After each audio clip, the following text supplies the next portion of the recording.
হাউজে কাউসার, কাউসারের পানি, কাউসার এটা জান্নাতের নদী। আরে ভাই, ওই কাউসারের নদীর পানি যদি আপনি আমি পান করতে চাই, এমনিতেই পান করব না, করতে পারবো না। আমি পূর্বে বলেছি, নবীর আদর্শ যদি আমরা মানতে পারি, নবীর আদর্শ যদি আমাদের জীবনে লালন পালন করতে পারি, আমরা এমনিতে বলি আমরা নবীর আশিক, নবীর প্রেমিক, নবীকে মহব্বত করি, নবীকে ভালোবাসি, কিন্তু মুখে দাড়ি নাই, মাথায় টুপি নাই, 5 ওয়াক্ত নামাজের জন্য মুয়াজ্জিন আযান দেয়, নামাজের সময় আমার কোনো খবর নাই, ঘরে পর্দা নাই, বিবিকে আমরা রাস্তাঘাটে পাঠায়া দেয়, বাজারে পাঠায়া দেয়, আমরা জায়গায় জায়গায় বেপরদাভাবে পাঠায়া দেয়, সন্তানগুলোকে বেগানা নারীর সঙ্গে পাঠায়া দেয়, আমরা বলি নবীর আশিক। না না না, নবীর আদর্শ যদি আপনি আমি পালন করি আর মেনে চলি, তাহলে বিবিকে আমি বেপরদা বানাইতে পারবো না। মুহাম্মদুর রাসূলুল্লাহর সিরতের ভিতরে, আদর্শের ভিতরে যতজন বিবি ছিলেন, একজন বিবিও বেপরদা ছিলেন না। আপনি নবীকে ভালোবাসবেন, নবীকে মহব্বত করবেন, নবীর আদর্শ মানবেন, ওই দিকে আপনার বিবিকে বাজারে পাঠায় দিবেন। আপনি বলবেন নবীকে মহব্বত করি, আপনি নামাজ পড়বেন না, আপনি প্রকৃত আশিকে রাসূল না। আপনি বলবেন নবীকে মহব্বত করি, আপনি দাড়ি রাখবেন না। না না না, আশিকে রাসূল হতে পারবেন না, নবীর প্রেমিক উম্মত হতে পারবেন না। নবীর প্রেমিক উম্মত হওয়াটা এত সহজ না। ওমর ফারুক বলেন, ইয়া রাসূলুল্লাহ, আপনাকে আমার জানের চাইতে ভালোবাসি, আপনাকে আমি ভালোবাসি, আমার সহায় সম্পদ সব কিছুর চাইতে ভালোবাসি। আল্লাহর রাসূল বলেন, ওমর এখনো মুমিন হতে পারো নাই, যতক্ষণ পর্যন্ত নিজের জানের চাইতে আমাকে মহব্বত না করবা, ততক্ষণ পর্যন্ত খাঁটি মুমিন হতে পারবা না। ওমর ফারুক বলেন, ইয়া রাসূলুল্লাহ, ইয়া হাবিবাল্লাহ, ওগো নবীজি, এই মুহূর্তে আমি ওমর আল্লাহর নামে শপথ করে বললাম, আমি ওমর আমার জানের চাইতে ও আপনাকে ভালোবাসি।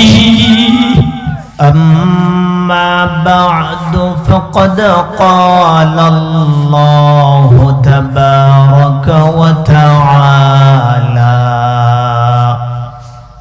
في كلامه المجيد وفي فرقانه الحميد: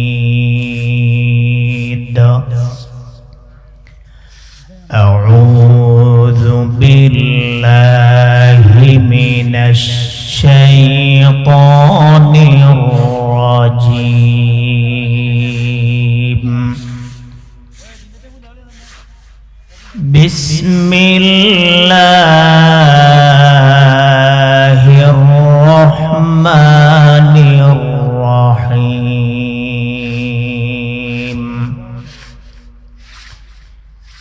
لقد كان لكم في رسول الله أسوة حسنة لمن كان يرجو الله واليوم الآخر وذكر الله كثيرا.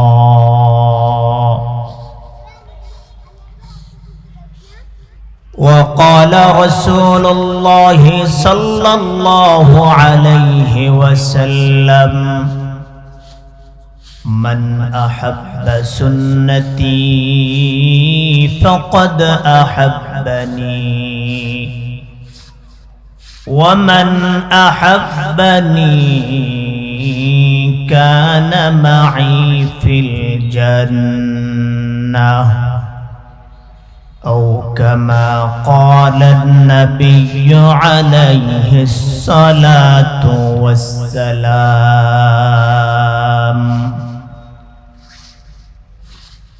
صدق الله مولانا العظيم، وصدق رسوله النبي الأمي الكريم.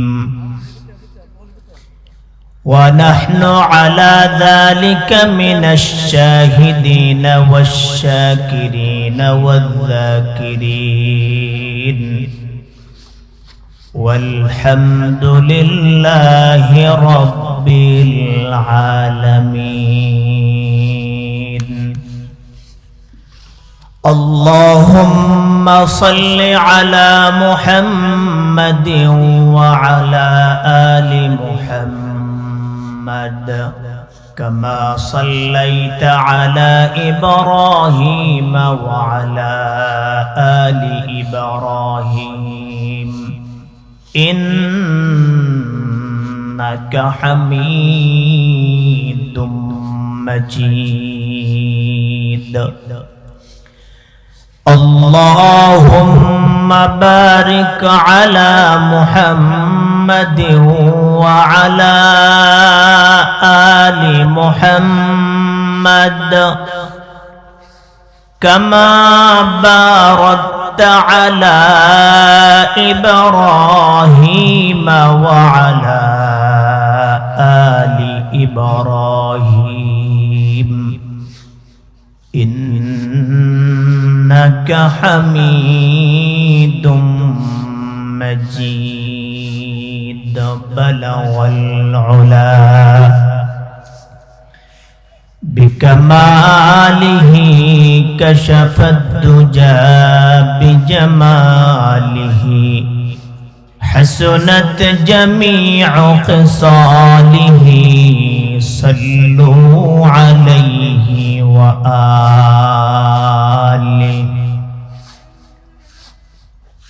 कर दिया जंग उहद में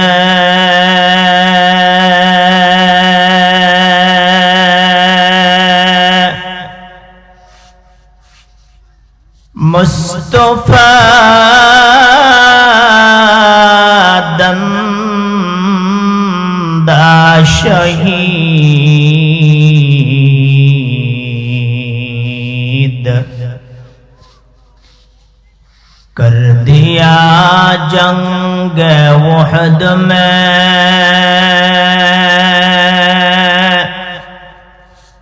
मुस्तफा दंदा शहीद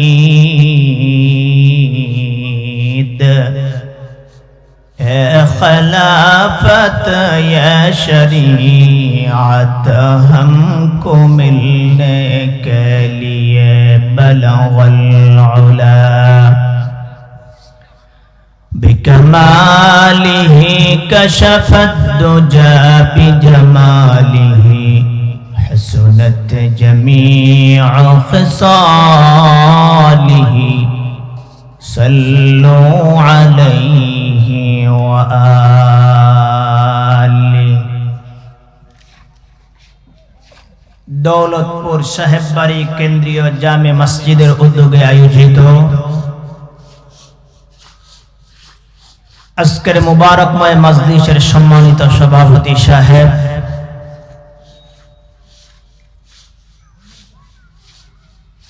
মুআজ্জাজ মুকাররম হযরত উলামায়ে কিরাম, মুরব্বিয়ানে ইযম, সমবেত দিন দরদি অত্র এলাকার সর্বস্তরের প্রাণ প্রিয় মুসলমান ভাইয়েরা, মাইকের আওয়াজ যতটুক পর্যন্ত পৌঁছতেছে পর্দার আড়ালে বসা আমার সম্মানিতা আর শ্রদ্ধেয়া মা ও বোনেরা,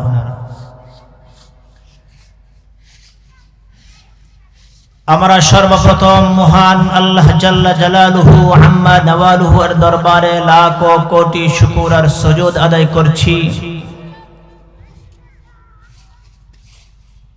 যে মহান মালিক আপনাকে আমাকে ইহকালীন জগতের সকল ব্যস্ততা থেকে ফারিগ করে সুস্থ বিবেকে সুস্থ শরীরে আজকের এই মুবারকময় মজলিসে আসার বসার পাশাপাশি কোরআন হাদিস থেকে আমাকে কিছু কথা বলার, আপনাদেরকে শ্রবণ করার তৌফিক দান করেছেন। সেজন্য হৃদয়ের আবেগ আর অনুভূতিকে উজাড় করে মহান মালিকের দেওয়া নিয়ামতের কথাগুলি স্মরণ করে সকলেই জবান ছেড়ে কালিমাত শুকর আদায় করি, সকলেই পড়ি আলহামদুলিল্লাহ। প্যারে হাজিরিন, আমি আপনাদের খেদমতে সূরাতুল আহজাব থেকে একখানা আয়াতে কারিমা তেলাওয়াত করেছি। পাশাপাশি মহানবী শ্রেষ্ঠ নবী মুহাম্মদুর রাসূলুল্লাহ সাল্লাল্লাহু আলাইহি ওয়াসাল্লামের অসংখ্য অগণিত হাদিস একখানা হাদিসও পাঠ করেছি। তেলাওয়াতকৃত আয়াত এবং হাদিসের আলোকে নবীজির সিরতের আলোকে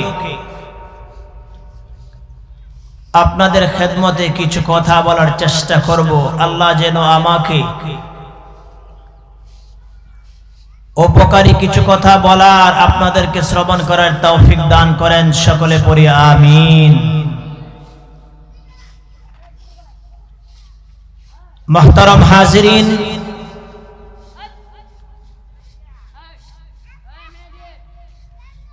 আমরা যারা মুমিন, আমরা যারা মুসলমান দাবি করি, প্রত্যেকটা মুমিন, প্রত্যেকটা মুসলমান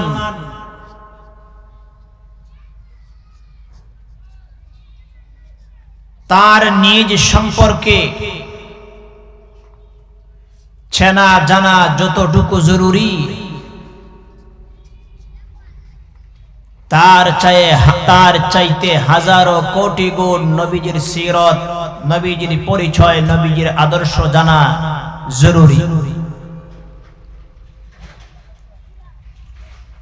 আজ আমরা নবীজির আদর্শকে মাইনাস করে আমরা ইহুদি খ্রিস্টান লাল কুকুরদের আদর্শ, তাদের সংস্কৃতিকে আমরা আমাদের জীবনে ধারণ করেছি। যেমন করেছি ব্যক্তিগত জীবনে, তেমন করেছি পারিবারিক জীবনে, তেমন করেছি সামাজিক জীবনে, তেমন করেছি রাষ্ট্রীয় জীবনে, এমনকি আন্তর্জাতিক জীবন পর্যন্ত আমরা নবীজির সিরত আদর্শকে আমরা মাইনাস করে আমরা ইহুদি খ্রিস্টানদের, পশ্চিমা লাল কুকুরদের আদর্শ আমরা লালন পালন করছি। সেজন্য আজ আমাদের ব্যক্তিগত জীবনেও শান্তি নাই, পারিবারিক জীবনে শান্তি নাই, সামাজিক জীবনে শান্তি নাই, রাষ্ট্রীয় জীবনেও শান্তি নাই। মুসলমান যদি তার ব্যক্তিগত জীবনে যদি শান্তি চায়, পারিবারিক জীবনে যদি শান্তি চায়, সামাজিক জীবনে যদি শান্তি চায়, রাষ্ট্রীয় জীবনে যদি শান্তি চায়, তাহলে মুসলমানদের পথ একটাই, মুহাম্মদুর রাসূলুল্লাহ সাল্লাল্লাহু আলাইহি ওয়াসাল্লামের তরিকা মতো তার জীবন পরিচালনা করা, মুহাম্মদুর রাসূলুল্লাহর আদর্শ গ্রহণ করা, মুহাম্মদুর রাসূলুল্লাহর সিরতকে ফলো করা। মুহাম্মদুর রাসূলুল্লাহ সাল্লাল্লাহু আলাইহি ওয়াসাল্লামের আদর্শ আমরা কেন গ্রহণ করব? মুহাম্মদুর রাসূলুল্লাহর আদর্শ, মুহাম্মদুর রাসূলুল্লাহ সাল্লাল্লাহু আলাইহি ওয়াসাল্লামের সিরত এজন্যই আমরা গ্রহণ করব। মুহাম্মদুর রাসূলুল্লাহ সাল্লাল্লাহু আলাইহি ওয়াসাল্লামের সিরতের ভেতরে আল্লাহ পাক রব্বুল আলামিন মুমিন বান্দার ইহকালীন এবং পরকালীন উভয় জগতের শান্তি এবং মুক্তির ব্যবস্থা রেখেছে। আমরা যদি ব্যক্তিগত জীবনে যদি আমরা শান্তি অর্জন করতে চাই, ব্যক্তিগত জীবনে যদি আমরা সুখী হতে চাই, মুহাম্মদুর রাসূলুল্লাহর আদর্শকে ব্যক্তি জীবনে আমরা বাস্তবায়ন করি, ব্যক্তি জীবনে আমরা শান্তি সুখ অর্জন করতে পারবো। মুহাম্মদুর রাসূলুল্লাহ সাল্লাল্লাহু আলাইহি ওয়াসাল্লামের সিরতের ভেতরে, আদর্শের ভেতরে একটা মানুষের মাথার চুল থেকে নিয়ে পায়ের নখ পর্যন্ত প্রত্যেকটা ধাপের প্রত্যেকটা অংশের সুস্পষ্ট সমাধান রয়েছে। কিন্তু মুমিন মুসলমান হয়ে আমরা মুহাম্মদুর রাসূলুল্লাহর আদর্শের সেই নমুনাগুলো আমরা গ্রহণ না করে ইহুদি খ্রিস্টানদের বানানো আমরা সেই আদর্শগুলো গ্রহণ করে আমরা সমাজ নষ্ট করছি, পরিবার নষ্ট করছি, রাষ্ট্রীয় জীবন নষ্ট করে দিচ্ছি। সুতরাং জীবনের প্রতিটা ধাপে যদি আমরা সুখ শান্তি অর্জন করতে হয়, মুহাম্মদুর রাসূলুল্লাহর আদর্শ গ্রহণ করা ছাড়া বিকল্প কোনো ব্যবস্থা নাই।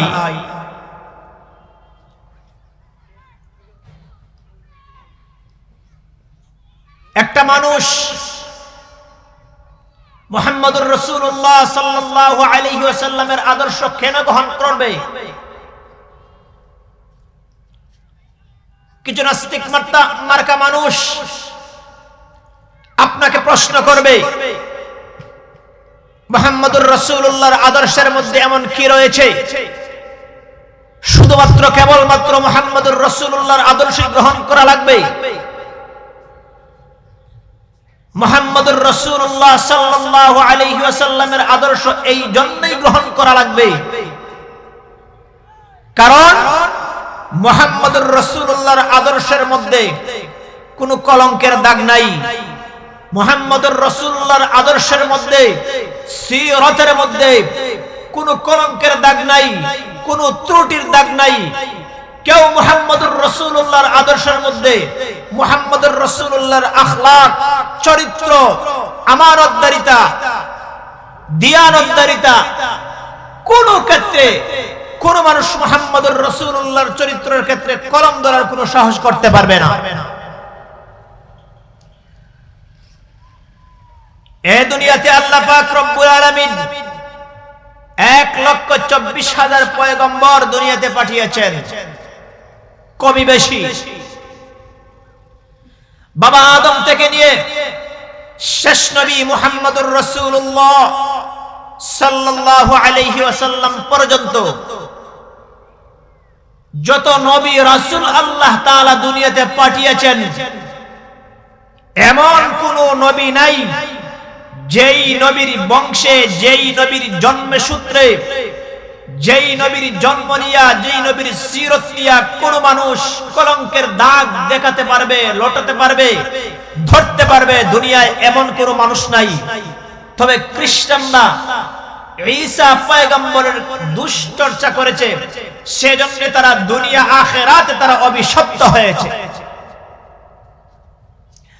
আর আপনারা আমার নবী এমন একজন নবী যেই নবীর আদর্শের সাথে দুনিয়ার কোন মানুষের আদর্শের কোনো মিল নাই, যেই নবীর আদর্শের সাথে দুনিয়ার কোন মানুষের আদর্শের তুলনা চলে না, যেই নবীর ব্যক্তিগত জীবনের সাথে দুনিয়ার কোন মানুষের ব্যক্তিগত জীবনের তুলনা চলে না, যেই নবীর বংশ মর্যাদার সাথে দুনিয়ার কোন মানুষের বংশ মর্যাদার তুলনা চলে না।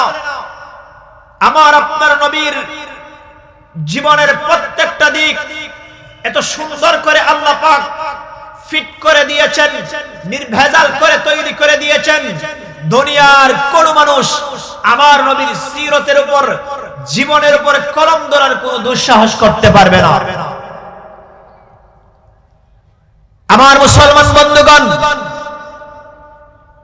এজন্য আমাদের প্রত্যেকটা জীবনের প্রত্যেকটা ধাপ যদি আমরা সুখী করতে হয়, শান্তিময় করতে হয়, মুহাম্মদুর রাসূলুল্লাহ সাল্লাল্লাহু আলাইহি ওয়াসাল্লামের আদর্শকে আমরা ফলো করা ছাড়া আমাদের জীবনের কোনো ক্ষেত্রে শান্তি আসবে না। আজ মুসলমানের সন্তান মাথার চুল কাটে ইহুদি খ্রিস্টান লাল কুকুরদের মাথার চুল কাটা অনুযায়ী, মুসলমানের সন্তান প্যান্ট পরে ইহুদি খ্রিস্টানের প্যান্ট পরা অনুযায়ী, মুসলমানের সন্তানদের খাবারের আইটেম হয় ইহুদি খ্রিস্টানের খাবারের আইটেম অনুযায়ী, মুসলমানের সন্তান চলাফেরা করে, চালচলন করে ইহুদি খ্রিস্টান লাল কুকুরদের চালচলন অনুযায়ী। আমরা মুসলমান হয়ে জন্ম হয়েছি, আমরা পরিচয় দেই মুসলমান, কিন্তু আমাদের ব্যবহার, আমাদের চলা, আমাদের আখলাক, আমাদের আমানতদারিতা সবগুলাকে আমরা ইহুদি খ্রিস্টানদের আখলাককে আমরা হার মানিয়ে ফেলছি। আমরা মুসলমান হয়ে মুহাম্মদুর রাসূলুল্লাহর আদর্শকে, আখলাককে, চরিত্রকে আমরা ফলো করতে পারলাম না। আমরা চরিত্রকে আমরা ফলো করেছি ইহুদি খ্রিস্টানের। আমরা আমাদের জীবনের প্রত্যেকটা ধাপ আমরা ফলো করি বেঈমানদের আদর্শ অনুযায়ী আমরা ফলো করি, কিন্তু মুহাম্মদুর রাসূলুল্লাহর সিরত অনুযায়ী, আদর্শ অনুযায়ী আমরা ফলো করতে পারি না। অথচ মুহাম্মদুর রাসূলুল্লাহর সিরত যারা ফলো করেছে, মুহাম্মদুর রাসূলুল্লাহর তরিকায় যারা জীবন কাটিয়েছে, মুহাম্মদুর রাসূলুল্লাহকে যারা নিজের জীবনের চাইতে বেশি ভালোবেসেছে তারা দুনিয়াতেও সুখী হয়েছে, পরকালেও তারা আল্লাহর তৈরি জান্নাতের মালিক হয়েছে। সুবহানাল্লাহ বলবেন না? আমার মুসলমান বন্ধুগণ, আমার আপনার নবী দু জাহানের বাদশা নবী, আশিক নবী, মাশুক নবী, সাদিক নবী, মাসদুক নবী, নবী মুহাম্মদুর রাসূলুল্লাহ সাল্লাল্লাহু আলাইহি ওয়াসাল্লাম এমন একজন মহামানব ছিলেন যেই মহামানবের সাথে এই দুনিয়াতে কোনো মানুষের তুলনা হয় না। বংশ মর্যাদার দিক থেকেও আমার আপনার নবী দুনিয়ার সমস্ত মানুষের বংশের চাইতে দামি বংশে আপনার আমার নবী জন্মগ্রহণ করেছেন। আমার আপনার নবীর বংশ হলো কুরাইশ বংশ। কুরাইশ বংশের চাইতে দামি কোনো বংশ দুনিয়াতে নাই। সুতরাং আমার নবীর বংশের চাইতেও কারো তুলনা হয় না। আমার আপনার নবী যেই মা বাবার ঔরসে জন্মগ্রহণ করেছেন, আমার আপনার নবীর মায়ের সাথেও দুনিয়ার কোনো মায়ের তুলনা হয় না। আমার আপনার নবী যেই শহরে জন্মগ্রহণ করেছেন, মক্কা শহর, পৃথিবীর সমস্ত শহরের চাইতে মক্কা শহরের দাম বেশি। মুসলমান বন্ধুরা আমার খেয়াল করে শুনবেন, আপনার আমার নবী এমন একজন নবী যেই নবীর সাথে দুনিয়ার কোনো মানুষের কোনো দিক দিয়ে তুলনা হয় না। আল্লাহ পাক রব্বুল আলামিন আপনার আমার নবীকে এমন একজন মহামানব হিসেবে দুনিয়াতে পাঠিয়েছেন। নবীর প্রত্যেকটা দিক সুন্দর। আমার আপনার নবীর আদর্শ যারা গ্রহণ করতে পেরেছে, ইহকালীন জিন্দেগিতে সুখময় জীবন অর্জন করেছে, এমনকি ইহকাল জিন্দেগিতে জান্নাতের সার্টিফিকেট পেয়েছে। হযরত ওমর ফারুক রাদিয়াল্লাহু আনহু ইসলাম ধর্ম গ্রহণ করার পূর্বে আবু জাহেলের যেমন আরব কান্ট্রির কাছে যেমন দাম মর্যাদা, ওমর ফারুকেরও তেমন মর্যাদা ছিল। কিন্তু ইসলাম গ্রহণ করার পরে নবীজির সিরাত যখন গ্রহণ করেছেন, নবীজির সিরাত, নবীজির আদর্শ যখন মুহাম্মদুর রাসূল হযরতে ওমর ফারুক রাদিয়াল্লাহু তাআলা আনহু নিজের জীবনে বাস্তবায়ন করেছেন, ওই ওমর ফারুক ওই দুনিয়াতে আল্লাহ পাক রব্বুল আলামিন ওমর ফারুককে আল্লাহ পাক জান্নাতের সুসংবাদ দান করেছে। আমার মুসলমান বন্ধুগণ, আপনার আমার নবী মুহাম্মাদুর রাসূলুল্লাহ সাল্লাল্লাহু আলাইহি ওয়াসাল্লাম ওনার ঘনিষ্ঠ বন্ধু হযরতে আবু বকর সিদ্দিক রাদিয়াল্লাহু তাআলা আনহু, মাত্র দুজনের মধ্যে 2 বছরের বয়সের ব্যবধান ছিল। আপনার আমার নবী 2 বছরের বড় ছিলেন সিদ্দিক আকবর রাদিয়াল্লাহু তাআলা আনহু। উভয় ঘনিষ্ঠ বন্ধু। এমন বন্ধু সিদ্দিক আকবর ছোটবেলা থেকে নবীর সঙ্গে চলাফেরা করেন। আল্লাহর নবী সিদ্দিক আকবর রাদিয়াল্লাহু আনহুর কাছে যখন দ্বীনের দাওয়াত দেন, ও আবু বকর কালেমা পড়ো, মুসলমান হও, আমি তো নবী হয়ে দুনিয়াতে এসেছি, আমাকে আল্লাহ পাক নবুয়তি দান করেছেন। আবু বকর সিদ্দিক রাদিয়াল্লাহু তাআলা আনহু নবীর কথাকে দ্বিতীয়বার ঘুরিয়ে বলেন নাই, কেন কালেমা পড়ব? নবীজি বলতে দেরি হয়েছে। সিদ্দিক আকবর রাদিয়াল্লাহু আনহু কালেমা পড়ে মুসলমান হতে 1 সেকেন্ড দেরি করেন নাই। সুবহানাল্লাহ। কেন পড়েছেন জানেননি? আমার আপনার নবীর সাথে নবী তখন নবুয়ত পান নাই। আমার আপনার নবীর সাথে সিদ্দিক আকবর সিরিয়ায় একটা সফর করেছিলেন, ব্যবসার জন্য গিয়েছিলেন। আমার আপনার নবীর সাথে যখন গিয়েছিলেন, যাওয়ার পরে হযরতে আবু বকর সিদ্দিক রাদিয়াল্লাহু আনহু যখন সিরিয়াতে গেলেন, যাওয়ার পরে লক্ষ্য করে দেখলেন সেখানকার একজন পাদ্রী যার নাম বুহাইরা রাহিব, ওই বুহাইরা রাহিব ওই ব্যবসায়ী দলের লোকদেরকে বলতেছে, তোমাদের সাথে কি মক্কা থেকে কুরাইশ বংশে জন্ম হওয়া একটা সন্তান কি এসেছে, যার পরিচয় হলো তার বাবা আব্দুল্লাহ, তার মায়ের নাম আমেনা, সে কি তোমাদের সঙ্গে এসেছে? লোকজন দেখিয়ে দিল, ওই যে দেখেন সে ওই মুহাম্মদ। বুহাইরা রাহিব বলল, ও ব্যবসায়ী দলেরা, তোমরা যার সঙ্গে এসেছো তোমরা হয়তো তাকে চিনো না। সে এমন একজন সন্তান, তাকে আল্লাহ তাআলা এমন ভাবে তৈরি করেছেন, তাকে আল্লাহ তাআলা আখিরি জামানার পয়গম্বর বানাইবে, তাকে নবুয়তি দান করবেন। সিদ্দিক আকবর রাদিয়াল্লাহু আনহু যখন পাদ্রীর জবান থেকে এই কথা শুনলেন, মুহাম্মাদুর রাসূলুল্লাহ সাল্লাল্লাহু আলাইহি ওয়াসাল্লামকে নবুয়ত দেওয়া হবে, নবী হবেন। ব্যবসা থেকে আসার পরে নবীজি যেই দিন নবুয়ত প্রাপ্ত হওয়ার পরে সিদ্দিক আকবরের কাছে দাওয়াত দিলেন। পূর্বেই জেনেছেন মুহাম্মাদুর রাসূলুল্লাহ আখিরি জামানার নবী হবেন, সুতরাং আবু বকর সিদ্দিক রাদিয়াল্লাহু আনহুর অন্তরে নবীর প্রেম আর ভালোবাসা তখন সময় থেকেই সজাগ হয়েছে, সঞ্চার হয়েছে। অপেক্ষা করেছেন যেই দিন মুহাম্মদ আমাকে কালেমা পড়তে বলবেন, সেদিন আমি একটা মুহূর্তের জন্য দেরি করব না। অপেক্ষায় আছেন কখন মুহাম্মাদুর রাসূলুল্লাহ কালেমার দাওয়াত দিবেন আর আবু বকর কালেমা পড়ে মুসলমান হবে। মুসলমান বন্ধুরা আমার, সাহাবায়ে কেরাম নবীজির আদর্শ ফলো করেছেন, নবীজির সিরাত ফলো করেছেন। নবীজি যেভাবে চলতে বলেছেন সাহাবায়ে কেরাম সেভাবে চলেছেন। সেজন্য সাহাবায়ে কেরাম আল্লাহ তাআলার কাছে সোনালী মানুষ। সাহাবায়ে কেরাম তারা হলেন জান্নাতি, তাদের ব্যাপারে কোনো সন্দেহ নেই।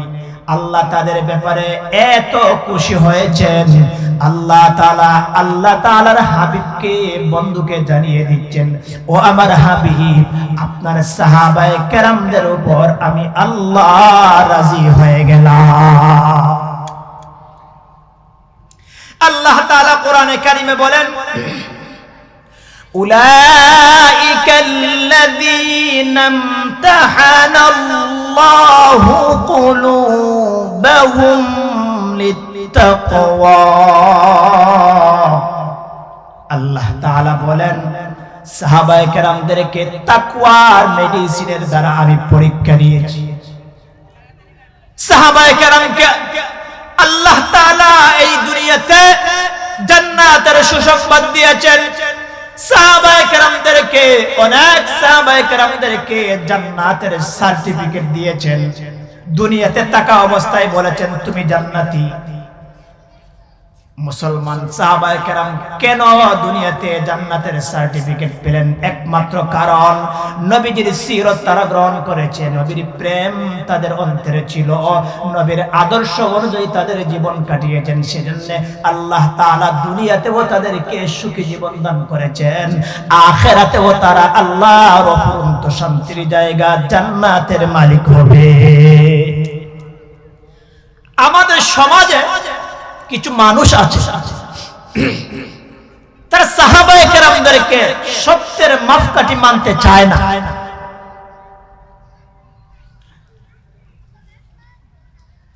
আল্লাহর রাসূল বলছেন,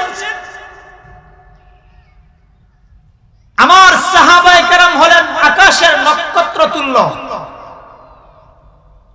আকাশের তারকা তুল্য। আসহাবী কান্নুজুম, আমার সাহাবায়ে কেরাম আকাশের তারকার মতো। বিআইহিম ইকতাদাইতুম ইহতাদাইতুম, আমার কোন একজন সাহাবীর আদর্শ যদি নবীর রেখে আসা উম্মত ফলো করতে পারে, আল্লাহ পাক তাকে হেদায়েত দান করবে। সুবহানাল্লাহ বলতে পারলেন না? আল্লাহর রাসূল এই জায়গায় বলে গেছেন আমার সাহাবায়ে কেরামের আদর্শকে যদি তোমরা ফলো করো, অনুসরণ করো, তোমরা হেদায়েত পাইবা। 1400 বছর পূর্বে তুমি আইসা এত পণ্ডিত হইলা, তুমি বলো সাহাবায়ে কেরামদেরকে সত্যের মাপকাঠি মানা যাবে না, তারাও গুনাহ করেছে। তুমি আয়েশা বলো তাদেরকে সত্যের মাপকাঠি মানা যাবে না, আর রাসূল বলেন আমার সাহাবায়ে কেরামদের তোমরা সত্যের মাপকাঠি বানাও, তোমাদের জীবন হেদায়েত, আল্লাহ পাক তোমাদের জীবনে তোমাদেরকে হেদায়েত দিয়ে দিবেন।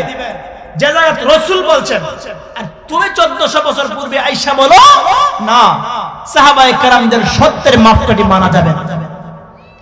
আমি তোমাদেরকে বলি, যারা বলো সাহাবায়ে কেরামদের সত্যের মাপকাঠি মানা যাবে না, আমি তোমাদের জিজ্ঞাসা করি, যেই কোরআন পড়ে, যেই হাদিস পড়ে তুমি এত পণ্ডিত হয়েছো, সাহাবায়ে কেরামদের মূল ধরছো, এই কোরআন এবং এই হাদিস তুমি কোথা থেকে শিখলা? এই কোরআন এবং হাদিস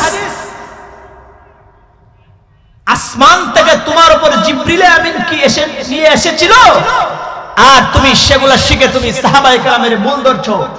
সাহাবায়ে কেরাম জীবনে যদিও গুনাহ করে থাকেন, আল্লাহ পাক সেটাকে মাফ করে দিয়েছেন। আল্লাহ পাক তাদের মাফ করে দিয়েছেন। তাদের পা যদিও পিছলে থাকে, আল্লাহ তাদের মাফ করে দিয়েছেন। সেটা দেখার তোমার কোনো প্রয়োজন নাই। সেদিক দেখবেন করো সাহাবায়ে কেরাম যেই নেক কাজ করেছেন, সেগুলাকে তুমি তোমার পথ, সেইগুলাকে তুমি আদর্শ বানিয়ে সে অনুযায়ী তোমার জীবন কাটাও। আল্লাহ পাক ইহকালীন এবং পরকালীন জগতে তোমাকে মুক্ত দান করবেন। নবীজির ইলমে নববী, নবীর কাছ থেকে সাহাবায়ে কেরাম নবুয়তের ওহীর ইলম সাহাবায়ে কেরাম আমাদের কাছে ধারাবাহিকভাবে তাদের মাধ্যমে আমরা দ্বীনের ইলম শিখেছি। সাহাবায়ে কেরাম যদি নবীজির কাছ থেকে দ্বীন না শিখে আমাদের কাছে না পৌঁছাইতেন, আমরা দ্বীনের ইলম শিখতে পারতাম না। যাদের মাধ্যমে দ্বীন শিখলাম, যাদের মাধ্যমে কোরআন শিখলাম, যাদের মাধ্যমে রাসূলের সিরতের কথা শিখলাম, যাদের মাধ্যমে রাসূলের হাদিস শিখলাম, তাদেরকে আমরা মূল ধরে বলি না, তাদেরকে আদর্শ বানা যাবে না, তাদেরকে ফলো করা যাবে না, তারাও অন্যায় করেছে, নাউজুবিল্লাহ বলেন। সাহাবায়ে কেরাম রাসূলের সিরতকে ফলো করে তারা জান্নাতি হয়েছে, হয় কি হয় নাই? তারা জান্নাতি হয়েছে। সেই দিকে লম্বা চূড়া আলোচনা, সেটা নির্ধারিত আরেকটা আলোচনা, সেই দিকে আমি না যাই। আমি আপনাদের খেদমতে যে আয়াত তেলাওয়াত করেছি, আমার তেলাওয়াতকৃত আয়াতে আল্লাহ পাক আমাদের দুনিয়ার সমস্ত মানব জাতিকে বলছেন। আল্লাহ পাক বলেন, লাকাদ কানা লাকুম ফি রাসূলিল্লাহি উসওয়াতুন হাসানাহ লিমান কানা ইয়ারজুল্লাহা ওয়াল ইয়াওমাল আখির ওয়া যাকারাল্লাহা কাসীরা। আল্লাহ পাক বলেন, লাকাদ কানা লাকুম ফি রাসূলিল্লাহি উসওয়াতুন হাসানাহ, অবশ্যই অবশ্যই তোমাদের জন্য পয়গম্বরে আরবি মুহাম্মদুর রাসূলুল্লাহ সাল্লাল্লাহু আলাইহি ওয়াসাল্লামের সিরতে উত্তম আদর্শ রয়েছে। আমাদের জন্য নবীজির সিরতে কি রয়েছে? উত্তম আদর্শ, উত্তম নমুনা। উম্মত, তোমার জীবনের যে দিক তুমি সুন্দর করতে চাও, তুমি নবীজির আদর্শ থেকে সে দিকটা তুমি গ্রহণ করো, তোমার জীবনের সেই দিকটা সুন্দর হয়ে যাবে, আলোকিত হয়ে যাবে, নির্ভেজাল হয়ে যাবে। আমার মুসলমান বন্ধুগণ, পারিবারিক জীবনে আপনি নবীজির সিরতকে গ্রহণ করেন, নবীজির আদর্শকে গ্রহণ করেন। আপনি দেখেন পারিবারিক জীবনে, ব্যক্তিগত জীবনে নবীজির আদর্শ কেমন ছিল। নবীর ব্যক্তিগত জীবনের আদর্শের কয়েকটা কথা আপনাদেরকে শোনাই। সময় স্বল্প, সুবিস্তারিত ভাবে আমি সব কথাগুলো আপনাদের বোঝাতে পারবো না, সেই সময় আমার হাতে নেই, সময় নেই। সেজন্য নবীর জীবনের এক একটা দিক থেকে এক একটা দুই একটা কথা আপনাদেরকে শোনাই, বুঝতে পারবেন। ব্যক্তিগত নবীজির জীবনের কয়েকটা কথা আপনাদেরকে শোনাই। ব্যক্তিগত জীবনে নবীজির আদর্শ কেমন ছিল? নবীজি নবুয়ত প্রাপ্ত হওয়ার পরে দীর্ঘ 13টি বৎসর পর্যন্ত মক্কায় নবীজি দ্বীনের দাওয়াত দিয়েছেন। কখনো কখনো লুকিয়ে লুকিয়ে নবুয়তের প্রাথমিক অবস্থায় চুপে চুপে লুকিয়ে লুকিয়ে মানুষের কাছে দ্বীন পৌঁছিয়েছেন। প্রকাশ্যভাবে দ্বীনের দাওয়াত দেওয়ার সুযোগ নেই। বেদিন বেঈমানরা নবীজির সাহাবায়ে কেরামদেরকে নবীকে তারা প্রকাশ্যভাবে যদি দ্বীনের দাওয়াত দিতেন তারা নির্যাতন করত, নিপীড়ন করত। এমনকি নবীজি মক্কার 13টি বছর দ্বীনের দাওয়াত দিতে গিয়া বেঈমানরা নির্যাতনের এমন কোন পথ বাকি রাখে নাই যেইগুলা তারা নির্যাতন করে নাই।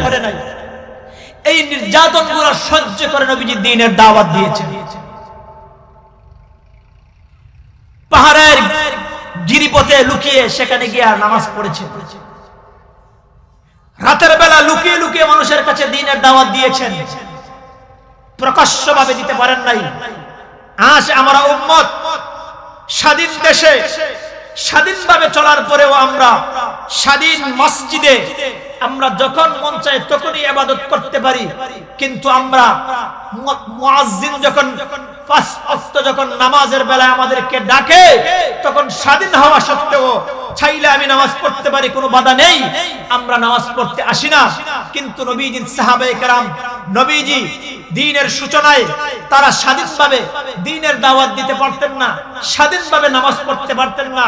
কাবার চত্বরে নবীজি নামাজ পড়তে গেছেন। বেঈমানরা নবীজিকে নবীজির গলায় গামছা বেঁধে নবীজিকে টানা হেঁচড়া করেছে, গলায় ছাপ দিয়েছে, যার কারণে নবীজির চেহারা মোবারক পরিবর্তন হয়ে গেছে। কাবার চত্বরে নবীজি নামাজ পড়তে গেছেন। উকবা ইবনে আবি মুইত নবীজির মাথার মধ্যে উটের পোছা নারী মুড়ি ঠেলে দিয়েছে, নবীজির সিজদা থেকে মাথা উঠাতে পারে নাই। নবীজির কলিজার টুকরা ফাতেমা রাদিয়াল্লাহু আনহা বলেন, ও মক্কার মুশরিকরা, তোমরা আমার বাবাকে এজন্য তোমরা মারপিট করবা, এজন্য তোমরা নির্যাতন করবা। আমার বাবার দোষ কি? আমার বাবা তো শুধুমাত্র খেলার মাত্র এক আল্লাহর প্রতি দাওয়াত দিচ্ছেন, তোমাদের তো আর কোনো সমস্যা করছেন না, এজন্য তোমরা আমার বাবাকে তোমরা এইভাবে নির্যাতন করবা। সিদ্দিক একবার একই কথা বলতেন, ও মক্কার মুশরিকরা, যেই লোক একমাত্র আল্লাহর পথে মানুষকে ডাকে ওই লোকটাকে তোমরা এইভাবে নির্যাতন করবা, এই লোকটারকে এটা এমন দোষ যে তোমরা তাকে এইভাবে নির্যাতন করবা।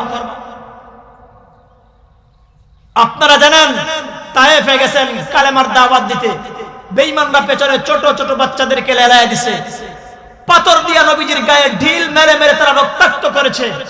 তারপরেও নবীজি উম্মতকে বদদুয়া দেন নাই, তারপরেও বলেন না আল্লাহ তাদের ধ্বংস করে দেন, বদদুয়া দেন নাই। মক্কার দীর্ঘ 13টি বছর পর্যন্ত নবীজিকে নির্যাতন করেছে, নবীজি বদদুয়া দেন নাই। নবীজি কি করেছেন? সবরের মতন আমল করেছেন, ধৈর্য ধরেছেন, মেহনত করেছেন। আল্লাহ পাক নবীজির মর্যাদা, নবীজির শান, নবীজির মান, নবীজির দ্বীন ইসলামকে এমন ভাবে বিজয় দান করেছেন, গোটা পৃথিবীতে আল্লাহ পাক দ্বীন কায়েম করে দিয়েছেন। আমার আপনার নবীকে মক্কার বেদিন বেঈমানরা বিভিন্ন ভাবে নানা ভাবে তারা কষ্ট দিচ্ছে। এই কষ্টের কয়েকটা নমুনা, একটা নমুনা আপনাদেরকে আমি শোনাই। মক্কাতে যাদের ছোটবেলায় নাবালেগ সন্তানরা, ছোট সন্তানরা মারা যাইত, আরবরা সেই লোককে নির্বংশ বলতো। সেই অনুযায়ী আমার আপনার নবীর ছোট্ট সন্তান কাসিম অথবা ইব্রাহিম মারা যাওয়ার পরে বেঈমানরা নবীকে আত্মার নির্বংশ বলে তারা দুশ্চর্চা করতে শুরু করছে। নাউজুবিল্লাহ বললেন, আরেকটু জোরে বলেন নাউজুবিল্লাহ। এইভাবে নবীজির আলোচনা কেউ যদি তাদের সামনে করে তারা বলে, আরে রাখো, ওয়াইস ইবনে আইল, ওয়ালিদ ইবনে মুগীরা, বড় বড় বেদিন বেঈমানরা তারা নবীর কথা শুনতেই পারতো না, শুনতেই বলতো আরে রাখো, মুহাম্মদ মারা যাবার পরে মুহাম্মদের কথা স্মরণ করার মতো কোনো লোক থাকবে না। এইভাবে যখন নবীজিকে যখন তারা কষ্ট দিতে শুরু করলো, আল্লাহ পাক রব্বুল আলামিন নবীজিকে সান্ত্বনা দিয়ে সূরাতুল কাউসার নাযিল করেন। আল্লাহ বলেন,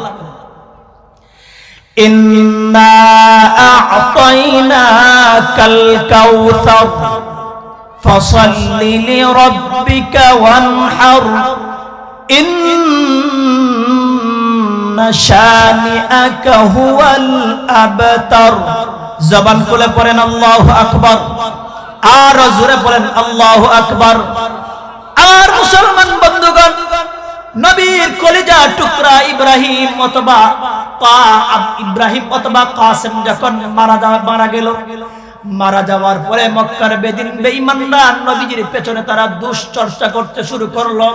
যে কোনো জায়গায় যদি নবীজির আলোচনা করা হইতো তারা বলতো, আরে রাখো মুহাম্মাদের কথা রাখো, মুহাম্মদ মারা যাওয়ার পরে তার কথা কেউ আলোচনা করবে না, তার কথা কেউ স্মরণ করবে না, আরে রাখো মুহাম্মাদের কথা রাখো। এইভাবে বেঈমানরা যখন আপনার আমার নবীর দুশ্চর্চা করতে শুরু করলো, মায়ের নবীর মনটা ভেঙে গেল। আল্লাহ তাআলা সূরাতুল কাউসার নাজিল করে দিয়ে বলেন, ওগো নবীজি, আপনার মন খারাপ করার কোনো কারণ নাই। যেই বেদিন বেঈমানরা আপনার পেছনে দুশ্চর্চা করে, আপনাকে নির্বংশ বলে, ওগো নবীজি আপনি শুনে রাখুন, আমি আল্লাহ আপনাকে কাউসার দান করলাম। আপনাকে কি দান করলাম? কাউসার দান করলাম। আয়াতের এই সূরার শানে নজুলে লেখেন, নবীজি এইভাবে তন্দ্রা সাহাবায়ে কেরামদেরকে নিয়ে বসা, হঠাৎ করে তন্দ্রা এসেছে। তন্দ্রা আসার পরে, ঘুম ছাড়ার পরে নবীজি এক পর্যায়ে একটু কি হয়ে উঠলেন। আর সাহাবায়ে কেরাম বলেন, ইয়া রাসূলুল্লাহ আপনার কি হয়েছে? নবী বলেন, এই মাত্র সূরাতুল কাউসার আমার উপর নাজিল হয়েছে। সাহাবায়ে কেরাম, ইয়া রাসূলুল্লাহ আপনার উপর সূরা কাউসার নাজিল হয়েছে। আল্লাহর নবী বলেন, ও আমার সাহাবায়ে কেরাম, কাউসার কি তোমরা জানো না? কাউসার কি তোমরা জানো নি? সাহাবায়ে কেরাম বলেন, ইয়া রাসূলুল্লাহ আল্লাহু আ'লামু ওয়া রাসূলুহু, আল্লাহর রাসূল ভালো জানেন, আমরা তো কাউসার সম্পর্কে জানি না। আল্লাহর নবী বলেন, তাহলে শুনো ও আমার সাহাবায়ে কেরাম, কাউসার হলো জান্নাতের একটা নহর। কাউসার জান্নাতের একটা নহর। আমার মুসলমান বন্ধুগণ, নবীজি সাহাবায়ে কেরামদেরকে জানাইলেন, ও আমার সাহাবায়ে কেরাম, আল্লাহ পাক আমাকে কাউসার দান করেছেন। কাউসার হলো জান্নাতের একটা নহর, জান্নাতের একটা নদী। ওই জান্নাতের নদী কাউসারের একটু বিবরণ আপনাদেরকে শোনাই। আমরা অনেক সময় অনেক আলোচকরা আপনাদেরকে শোনায়, হাসরের ময়দানে নবীজি উম্মতদেরকে হাউজে কাউসারের পানি পান করাবেন। হাউজে কাউসারের পানি এতটুকুই অনেকে জানে, অনেকেই বলে, আপনারাও শুনেন। হাউজে কাউসার একটা জান্নাতের নদী, এটা জান্নাতের নদী। ওই জান্নাতের নদী থেকে আল্লাহ পাক হাসরের ময়দানে ওই জান্নাত হাউজে কাউসার নদী থেকে দুইটা নালা আল্লাহ পাক, একটা স্বর্ণের নালা আর একটা রূপার নালা, এই দুইটা নালা দিয়ে, দুইটা খাল দিয়ে হাসরের ময়দানে আল্লাহ একটা হাউজ করবেন। ওই হাউজের মধ্যে হাউজে কাউসার থেকে পানি আনবেন, কাউসার নামক নদী থেকে পানি আনবেন। সেই পানি আইনা ওই হাসরের ময়দানের হাউজের মধ্যে ছাড়বেন। আর ওই হাউজ থেকে হাসরের ময়দানে নবীর পেরেশানি উম্মতগুলোকে নবীর হাতে পান করাবে। হাউজে কাউসারের পানি, কাউসার এটা জান্নাতের নদী।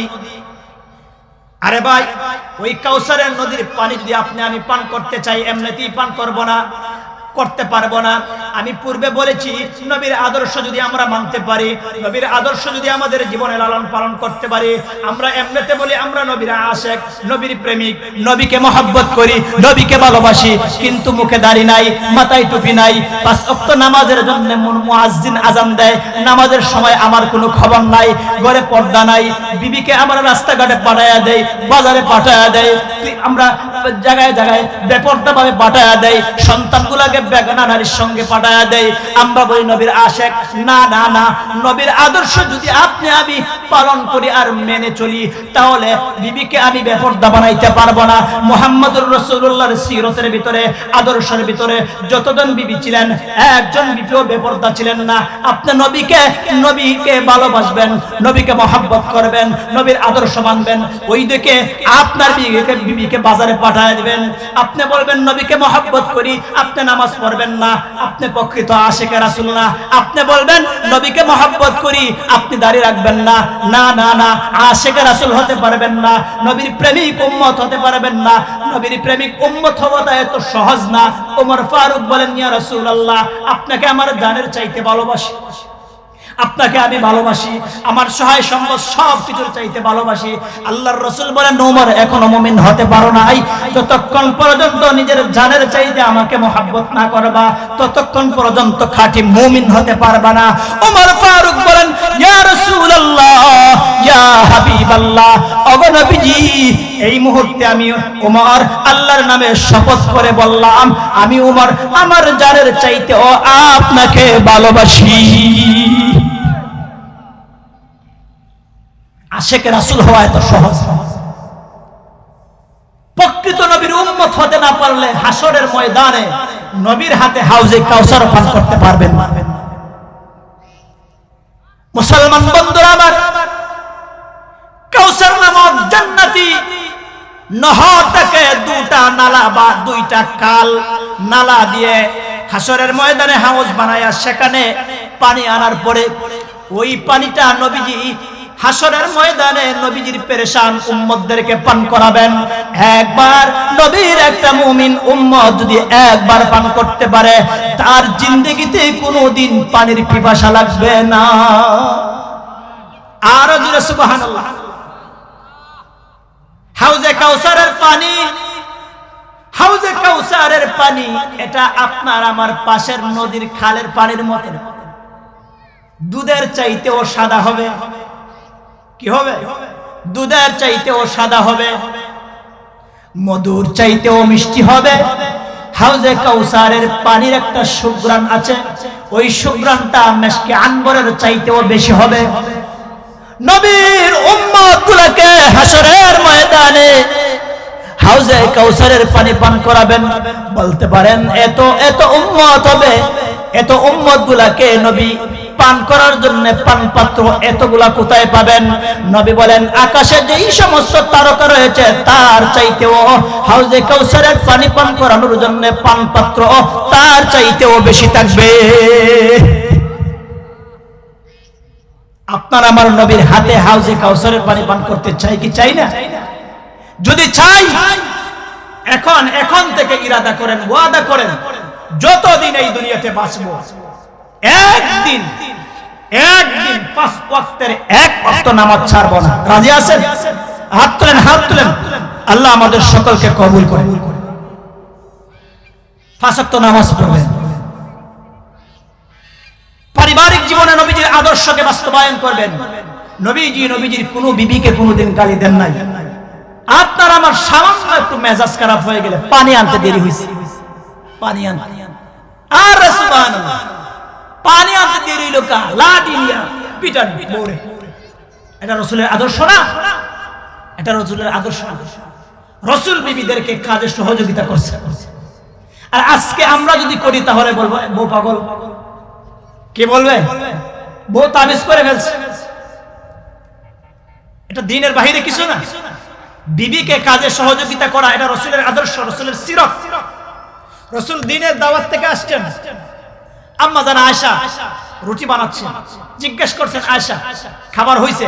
ইয়া রাসূলুল্লাহ, ওই সবে মাত্র হয়ে যাবে, তৈরি হয়ে গেছে। রাসূল বলেন, দাও। তুমি কি করো? জাল দাও, রুটি বানাও, রুটি জাল দিয়ে দাও, আমি বানাই। রাসূলের খামিরের কাজ করছেন। আম্মা জান আয়েশা রুটি বানাইয়া কুলা দিচ্ছেন। আর আজ আমরা যদি বলি বিবি খাবার হইছে, না হয় নাই, কি করছো? সারাদিন কাজটা ছিল কি? ঠিক কিনা বলেন? আপনি বুঝেন না ছিল কি? একটা বাচ্চা লালন পালন করা কি কষ্ট জানেন? আপনি তো শুধুমাত্র একটা বাচ্চা আপনার বিবির পেটে দিলেন, 10 মাস 10টা দিন ওই বিবি সন্তানটাকে পেটে লালন পালন করেছে। যেই মুহূর্তে পেটে সন্তানটা ছিল, আপনি তো ঠিকই ঘুমাইছেন, ঠিকই খাইছেন, সে ঠিক মতো খাইতে পারে নাই, ঠিক মতো ঘুমাইতে পারে নাই, ঠিক মতন সে তার জীবনের সবকিছু করতে পারে না। আপনি ঠিকই করছেন, হাজারটা সহ্য করে, কোনটা বলছে শতাধিক তোমাকে বলেই নেই। একটা নারী যখন সন্তান যখন প্রসব করে তার কেমন কষ্ট হয় তুমি একজন পুরুষ বুঝবা না। তারপরে জন্ম হওয়ার পরে 2টা বছর পর্যন্ত মায়ের দুধ পান করে। এই দুধ পান করতে গিয়ে একটা নারীর সমস্ত রক্ত চুষে চুষে খায়। তারপরে বলো তুমি একটা বিবিকে একটু কাজে বেশ কম হলে বলো তোমার কাজ কি, তোমরা করোটা কি? গালি। আল্লাহর রাসূল বলেন কারা রাসূলুল্লাহ সাল্লাল্লাহু আলাইহি ওয়াসাল্লাম লা ফাহিশান ওয়ালা মুতাফাহিশা, আল্লাহর রাসূলের জবানে কোনো ফাহিশা অনর্থক কথাবার্তা ছিল না, অশ্লীল ফাহিশা কোনো কথাবার্তা ছিল না। আজ আমাদের জবানটা এত খারাপ হয়েছে, সামান্য একটু কিছু হলে পরে আমরা খারাপ গালি দেই, অন্যায় সামান্য একটু কিছু হলে পরে আমরা গালি দিয়ে বসি, সামান্য আমার স্বার্থে আঘাত পড়ে গেলে আমরা তার প্রতিশোধ নিতে একটা সেকেন্ড দেরি করি না। অথচ আল্লাহর রাসূল নিজের ব্যক্তিগতভাবে কাহারো পক্ষ থেকে কাহারো কাছ থেকে প্রতিশোধ নেন নাই। আল্লাহর রাসূলের 10 বছরের খাদেম হযরত আনাস বিন মালিক রাদিয়াল্লাহু আনহু বলেন, ও পৃথিবীর মানুষেরা জানো নবীজির আদর্শ কেমন ছিল। একাধারে 10টা বছর আমি রাসূলের খেদমত করেছি, একদিন না, দুদিন না, এক মাস না, 2 মাস না, 1 বছর না, 2 বছর না, একাধারে 10 বছর রাসূলের খেদমত করেছি। একটা দিন, একটা মুহূর্তে, একটা সেকেন্ডে আল্লাহর রাসূল আমাকে একথা বলেন নাই, আনাস এই কাজটা এমনে কেন করলা, এমন কেন করলা, তেমন কেন করলা, এটা তুমি ঠিক করো নাই। আল্লাহর রাসূল এমন কথা বলেন। সুবহানাল্লাহ বল, আর জোরে সুবহানাল্লাহ। আমার মুসলমান বন্ধুগণ, এজন্য বলছিলাম রাসূলের আদর্শের চাইতে উত্তম আদর্শ, রাসূলের সিরতের চাইতে উত্তম সিরত দুনিয়ার কাহারও নাই। আমার রাসূলের আদর্শ উত্তম আদর্শ। আমার রাসূল কোনদিন কাউকে ইচ্ছা করে কোনদিন গালি দেন নাই, ব্যত্রাঘাত করে নাই, নিজ স্বার্থে করেন নাই, করেছেন ইসলামের জন্য করেছেন, নিজের ব্যক্তিগতভাবে করেন নাই। হাদিসের মধ্যে আম্মা জান আয়েশা সিদ্দিকা রাদিয়াল্লাহু আনহা বলেন, মা দরাবা রাসূলুল্লাহ সাল্লাল্লাহু আলাইহি ওয়াসাল্লাম, আল্লাহর রাসূল সাল্লাল্লাহু আলাইহি ওয়াসাল্লাম ইচ্ছা করে কাউকে প্রহার করেন না। ওয়ালা খাদিমান ওয়ালা ইমরাতান, কোন খাদেমকেও না, কোন বিবিকেও না, ইল্লা আইয়ুজাহিদা ফি সাবিলিল্লাহ, তবে জিহাদের ক্ষেত্রে আল্লাহর বিধান কায়েম করতে গিয়া যদি কাউকে শাস্তি দিতে হচ্ছে শাস্তি দিয়েছেন, তবে নিজ প্রয়োজনে কোনদিন কাউকে শাস্তি দেন। সিরতের কিতাবের মধ্যে আসছে এক লোক রাসূলের সাথে একটু মুআমালাত করছে আর বলতেছে, মুহাম্মদ এখানে একটু রাস্তায় দাঁড়াও, আমি তোমার টাকা দিয়ে আসতেছি, নিয়ে আসতেছি। সে তার ঘরে গিয়ে যাওয়ার পরে ওইদিকে নবীজির সাথে যে ওয়াদা ছিল সেটা ভুলে গেছে। 3 দিন পরে তার হঠাৎ করে স্মরণ হয়েছে, আরে মুহাম্মদের সাথে তো আমার একটা লেনদেন হয়েছিল, আমি তাকে রাস্তায় দাঁড়িয়ে রেখে এসেছিলাম, আরে আমি অনেক কষ্ট দিয়ে ফেললাম, লোকটা না জানি আমাকে কি বলবে। ওই লোকটা যখন তাড়াহুড়া করে যখন নবীজির কাছে আসছে, আসার পরে আল্লাহর রাসূল বিন্দু পরিমাণ রাগ করেন নাই, গুসা করেন নাই, শুধুমাত্র এতটুকু বলছেন যে আমার একটু কষ্ট হয়েছে, আর কিছু বলেন। আল্লাহু আকবার বলে। এমন সিরত আর আদর্শ দুনিয়ার কোন মানুষের দেখাতে পারবেন? নাই। দুনিয়ার সমস্ত মানুষ যারা আছেন প্রত্যেকের সিরতে কিছু না, আদর্শে কিছু না কিছু হলে কলঙ্কের দাগ রয়েছে, কিন্তু নবীর আদর্শে কোনো কলঙ্কের দাগ নাই। হাসান বিন সাবিত বলেন, আমার নবীকে আল্লাহ তাআলা এমন ভাবে সৃষ্টি করেছেন, তার জীবনে তার 3.5 হাত বটিতে অনুপরিমাণ কোনো ত্রুটি নাই। আমার নবীর চাইতে সুন্দর কোনো সন্তান এই পৃথিবীতে নাই, আমার নবীর চাইতে সুন্দর নাই। এজন্য মুহতারাম হাজিরিন, আমরা যদি নবীজির সিরত, নবীজির আদর্শ যদি আমরা ফলো করতে পারি, আমরা যদি মানতে পারি, তাহলে ইহকালীন জিন্দেগিও আমাদের শান্তি হবে, পরকালীন জিন্দেগিও আমাদের শান্তি হবে। আমরা পারিবারিকভাবে আমরা নবীজির সিরত আমরা কিভাবে পালন করব, নবীজির সিরত পালন করব। আমার উপযুক্ত ছেলে হয়ে গেছে, আমি বাবা হয়ে মা হয়ে আমার সন্তানের কোনো খোঁজ খবর নিলাম না, রাতকে রাত দিনকে দিন কোথায় সময় কাটাচ্ছে আমার খবর নিলাম না। হাদিসের কিতাবের মধ্যে আসছে, উপযুক্ত কোনো ছেলে মেয়ে হওয়ার পরে তাদেরকে উপযুক্ত সময় তাদেরকে বিবাহ দিয়ে দাও। যদি বিবাহ না দাও, তাহলে তারা যত গুনাহ করবে এর একটা ভাগ মা বাবার আমলনামায় চলে আসবে। নাউজুবিল্লাহ। তাহলে আমাদের উপযুক্ত ছেলে মেয়ে যারা আছে, রাসূলের সিরত, রাসূলের আদর্শ সন্তানগুলোকে তাড়াতাড়ি করে বিয়ে শাদী দিয়ে দাও না। রাসূলের আমরা বলে ফেলি না, আমার সন্তানটা এখনো তার নিজের পায়ে দাঁড়াতে পারে নাই, সে নিজের পায়ে দাঁড়াইলো না, আর খরচ করে অন্য কারোর পা দিয়ে সে দাঁড়াইছে, সে তো নিজের পায়ে দাঁড়াবে। তুমি তাকে দাঁড় করাতে হবে না, একটা আসমান জমিন কুল কায়নাত সৃষ্টি করার 50,000 বছর আগে আল্লাহ তকদির আল্লাহ তাআলা সৃষ্টি করেছেন, তৈরি করেছেন, লিখেছেন। মানুষের তকদির আসমান জমিন সৃষ্টির 50,000 বছর আল্লাহ লিখেছেন। সেজন্য রিজিক নিয়া, জীবন নিয়া এটা তুমি চিন্তা করার দরকার নাই। তুমি সন্তান হিসেবে জন্ম দিয়েছো, তার হক আদায় করো। রাসূল বলেন সন্তানের হক তুমি আদায় করো। উপযুক্ত হয়ে গেছে তাকে বিবাহ দিয়ে দাও। মেয়ে উপযুক্ত হয়ে গেছে, 3 কাজ তাড়াতাড়ি করা। সন্তান উপযুক্ত হয়ে গেলে তাকে বিবাহ দিয়ে দেওয়া না, তাকে প্রতিষ্ঠা করে প্রতিষ্ঠিত হয়ে বড় হয়ে একটা কিছু হয়ে এরপরে বিয়ে শাদী করে না। এটা রাসূলের সিরত না। এজন্য মুহতারাম হাজিরিন,